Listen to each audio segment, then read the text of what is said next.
Aquí tenemos en exclusiva esa carta con las explicaciones y los movimientos que nos trae Jorge Fuentes. Jorge, ¿qué tal? Buenos días. Bienvenido. Buenos días, Susana, ¿qué tal? Jorge Fuentes es gestor de renta variable internacional de Bestinver. Bestinver es la mayor gestora española independiente. Como digo, vais a presentar la carta en un ratito, en unos minutos. Nosotros tenemos ahí un adelanto para nuestros oyentes y para los inversores de Bestinver. Oye, muy bien, los fondos internacionales doble dígito. Sí, la verdad es que sí. La rentabilidad media de los fondos de bolsa internacional es en torno al 25%. La última vez que estuve aquí contigo, que también presentamos en exclusiva en este programa, la carta del tercer trimestre, estábamos en más 18. En este último trimestre ha habido mucho movimiento, pero al final sí, hemos aflorado mucha de la rentabilidad oculta que había en la cartera hace un año. A ello ha contribuido el incremento de los beneficios empresariales tanto en Europa como en Estados Unidos, que están resistiendo muy bien a ese entorno económico marcado por el encarecimiento, sobre todo de la financiación. O sea, lo que ha habido o la explicación a las buenas rentabilidades que hemos ofrecido a nuestros partícipes en el 23 son dos cosas. Una macro, que es que todos los desequilibrios causados por la pandemia y por la guerra en Ucrania se van normalizando, que era nuestro escenario principal hace un año o en los últimos tiempos, y hemos seguido insistiendo en él.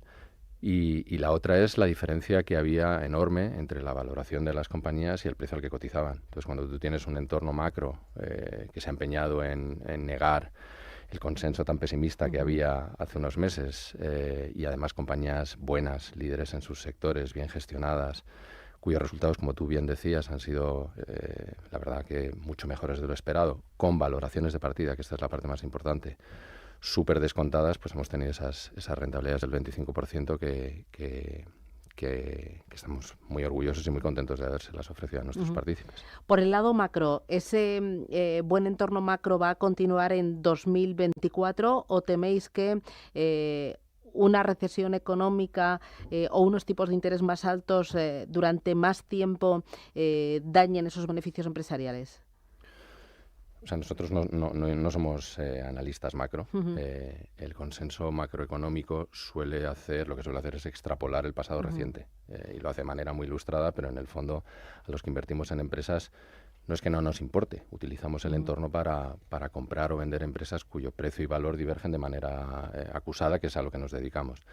Nosotros lo que hemos defendido desde el principio de la normalización, que llevamos ya unos cuantos trimestres inmersos en ella, es que, por supuesto, puede haber un entorno que parezca recesivo, que la economía no crezca mucho, pero eso carece de importancia. Lo que es relevante de verdad es la intensidad de esa recesión.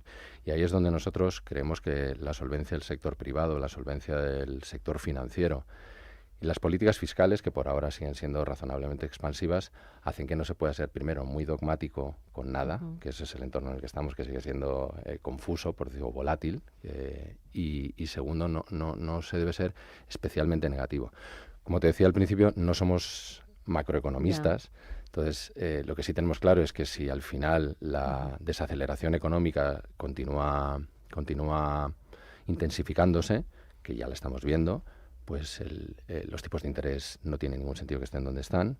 Si por contra el consumidor final sigue siendo resiliente, las políticas fiscales siguen siendo expansivas y China a lo mejor recupera, pues es posible que la inflación no baje por debajo de los niveles de los bancos centrales y los tipos tengan que permanecer más altos de lo que ahora descuenta el consenso. Pero solo una breve reseña. Cuando estuve aquí hace 3 meses, el mercado estaba hiperventilando sobre cuánto iban a subir más los tipos y cuánto tiempo iban a estar más altos. Y ahora están pegándose codazos, discutiendo a ver cuánto bajan los tipos de interés, si son 6, 4, 5, 3 veces. Es esta narrativa que al final estamos todos inmersos en ella, como si fuese un partido de fútbol y tal, pero que no es relevante. De hiperventilar a darse codazos. Bueno, en este entorno, vosotros, ¿qué cambios habéis hecho en cartera? ¿En qué tipo de sectores y en qué tipo de compañías habéis reducido, por ejemplo, participación? He visto sobre todo que en aquellas que más habían subido ya habéis empezado a descargar. Eso es. O sea, el año pasado nos ofreció la oportunidad de invertir, cuando digo el año pasado me refiero al 22, en invertir en compañías que estaban descontando que el mundo se adentraba en una recesión potente y en compañías cuyos márgenes se habían estrechado coyunturalmente, que el mercado descontaba que iba a ser estructuralmente y el motivo era una hiperinflación energética que era rampante y que ya ha pasado. De hecho, o sea, por decirlo en dos palabras, el mundo se había preparado para algo que no ha sucedido. Entonces, eso nos dio la oportunidad de comprar compañías cíclicas. El mercado en los fabricantes de automóviles descontaba que nadie se iba a comprar un coche nunca más. Yeah.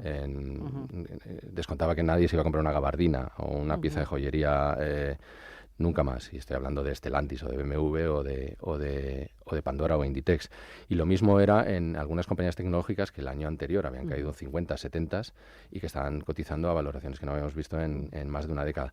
Todas esas que lo han hecho fenomenal hemos ido reduciendo, como es normal, porque el upside que tienen o la capacidad de seguir proporcionando retornos tan fabulosos como han sido hasta la fecha es menor. Nuestro margen de seguridad se ha reducido y lo que hemos hecho es comprar en compañías en las que el mercado todavía no ha puesto en precio la recuperación evidente que va a haber. Y ahí hay dos frentes que si quieres te los comento. No quiero comentar ningún nombre en específico, pues ahora hablamos de algún nombre en específico. Pero hay dos áreas en el mercado en las que encontramos mucho valor. La primera es en aquellos sectores que sobreganaron en el COVID, porque podíamos comprar determinadas cosas, pero no disfrutar de determinados servicios. Y lo que ha pasado es que como sobreganaron, los beneficios que han tenido el año pasado, en el 23, pues parece que caen. Parece que caen porque el año anterior subieron muchísimo, el anterior subieron muchísimo. Entonces la gente descuenta que esos beneficios no van a subir mucho o no van a crecer nunca más y son en compañías que crecen de manera recurrente y son ese tipo de compañías que nosotros denominamos como defensivas porque son más agnósticas al ciclo económico y ahí hemos encontrado valor que además las valoraciones son las mejores que hemos visto en los últimos años, principalmente porque la gente asume que ese tipo de compañías son como bonos, es decir, que generan resultados de manera recurrente y como los bonos han tenido caídas muy importantes en el cuarto trimestre, ahí es donde hemos encontrado valor.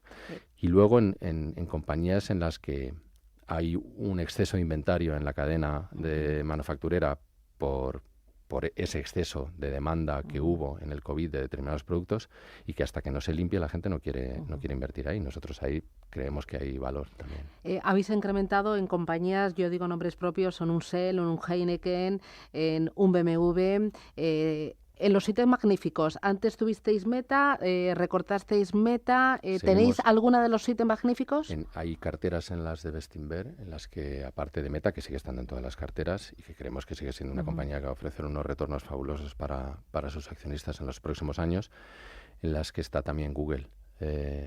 Google ha pasado unas cuantas vicisitudes pensando que no iba a ser el buscador por defecto, no iba a tener la cuota tan dominante que ha tenido y todo el mundo pensaba que la llegada de ChatGPT iba a proporcionar a Bing una ganancia de cuota de mercado. La gente no asume que Google va a ser un ganador en la inteligencia artificial y nosotros creemos que sí. Y luego la gente cree que no va a haber recortes de costes en Google y nosotros también creemos que sí. En carteras como Norteamérica, como Consumo Global o como grandes compañías está Google, sí.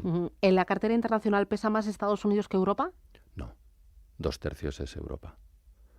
Lo que pasa es que cuando ves las ventas de nuestras empresas, más o menos está ponderado 1/3 y 1/3 emergentes. Está bastante equilibrada. ¿Potencial de la cartera internacional? Pues nosotros, con estos cambios a los que hacías referencia, nuestro trabajo es seguir manteniendo el potencial de la cartera, independientemente de que haya muchas compañías que han subido mucho, como hay otras que no han subido mucho, incluso han bajado.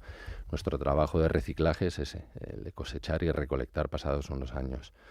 Entonces hace ahora, en el peor momento del 22, en verano, hicimos un ejercicio de asumir que Bestinfone era una empresa que tenía muchas filiales, que son las empresas en las que invertimos. Y lo que dijimos es que proyectando cautelosamente sus beneficios y siendo austeros con las valoraciones, que es básicamente lo que hacemos, creíamos que el potencial era superior al 100%. Desde entonces la cartera, la rentabilidad acumulada es en torno al 35% más o menos, y creemos que que seguimos, el plan que dijimos en aquel momento sigue en pie, con lo cual nosotros creemos que la cartera vale más de un 70% de lo que cotiza, incluso más. Jorge, aunque yo sé que tú eres gestor de renta variable internacional, te tengo que preguntar, porque entiendo que lo habláis todo el equipo, por Grifols, que es el gran protagonista de estas últimas jornadas en la renta variable. Yo sé que los fondos de Bestinver, los ibéricos, tienen participación en Grifols. ¿Cuál es la comunicación que habéis hecho a los inversores? ¿Habéis recortado posición en Grifols después de conocer esto? ¿Qué estáis haciendo con la compañía? Sobre las posiciones no tengo nada que decir, eso lo verán nuestros partícipes a final de trimestre.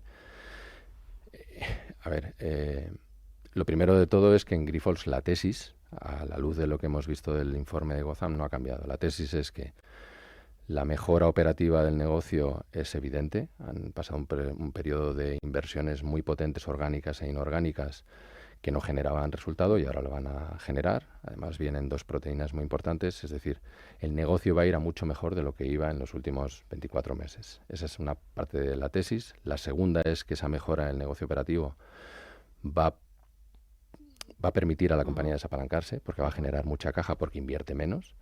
Y entonces esa generación de caja hace que el desapalancamiento sea importante. Y la tercera es la mejora de la gobernanza, que ha mejorado mucho en los últimos trimestres. Y eso, a la luz de lo que hemos visto hasta ahora, no ha cambiado. ¿Y a los partícipes no les vais a decir nada hasta finales del primer trimestre de este año? Pero o principios del como siempre, nosotros no llamamos a los partícipes a decir hemos incrementado el Heineken. No, hombre, pero no todos los días pasa un Gotham y un Grifols.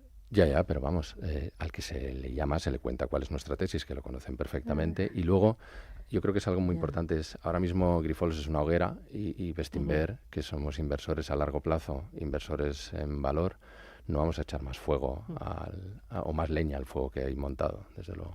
Muy bien, pues Jorge Fuentes, gestor de renta variable internacional de Bestinver. Enhorabuena por los resultados y a seguir trabajando. Y grandes éxitos, por ese potencial, a por todas. Gracias.